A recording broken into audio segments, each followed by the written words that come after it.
And basically, as the story goes, a long, long time ago, there's a young man who's a construction worker.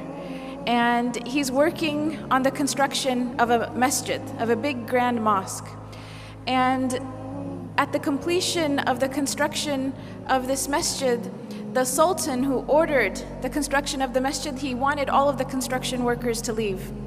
And the reason is because his daughter had asked him, this is the princess, the sultan's daughter, she made a special request that after the construction of this big, beautiful, grand masjid is finished, she wanted to be the first one to go into that masjid and pray 2 rak'ahs in the musalla with no one else there. So this was the request of the princess.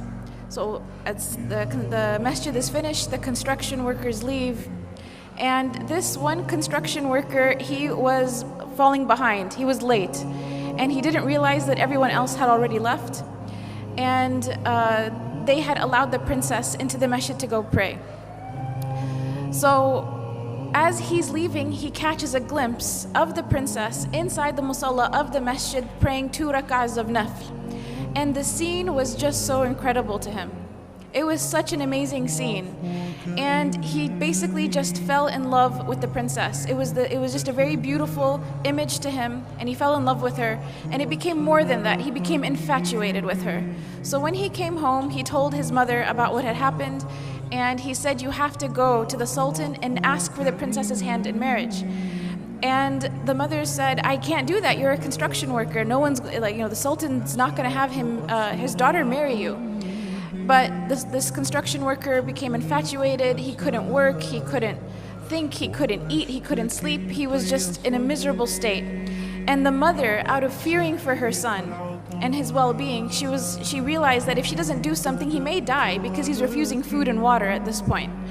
So she goes to the palace and she asks to speak to the sultan, and the guards, they turn her away. And she insists and she says, "My son is going to die. I have to talk to the sultan." So finally, they let her talk to the sultan. And she mentions the story to the sultan, and the sultan asks that she come back with the construction worker. So they come back together, and he tells the construction worker, after everyone leaves the masjid at nighttime, after Isha prayer, you have to come and pray qiyam in this masjid for 40 nights. If you come and pray qiyam in this masjid for 40 nights straight, I will let you marry my daughter. And he said there will be someone there to make sure that you come, and if you miss a day, we'll know about it. So in 40 days, I want, if you fulfill your end of the bargain, I will let you consider my daughter for marriage. So the construction worker is excited. This is a chance at life. So he goes the first day and he prays qiyam in the masjid after everyone leaves. And he goes the second day and the third. And after a few weeks, he notices that he's getting better. He's eating again, he's drinking again. He cares about life again. And eventually he starts to really, really enjoy coming to the masjid and praying qiyam when everyone else has left. To such an extent that he starts to pray to Allah, that Allah never takes away these beautiful moments that he has with him, alone in solitude, praying to him in the night. So 40 days pass, 50 days pass, 60 days pass, 70 days pass, and eventually the sultan asks to see the construction worker. And he says, "How come you didn't come see me? You fulfilled your end of the bargain. You prayed all 40 nights. We saw that you prayed. How come you didn't come and see me?" And the construction worker turns to the sultan and he says, "Before I saw your daughter, my heart was empty. And the first thing of beauty that my heart was exposed to was your daughter.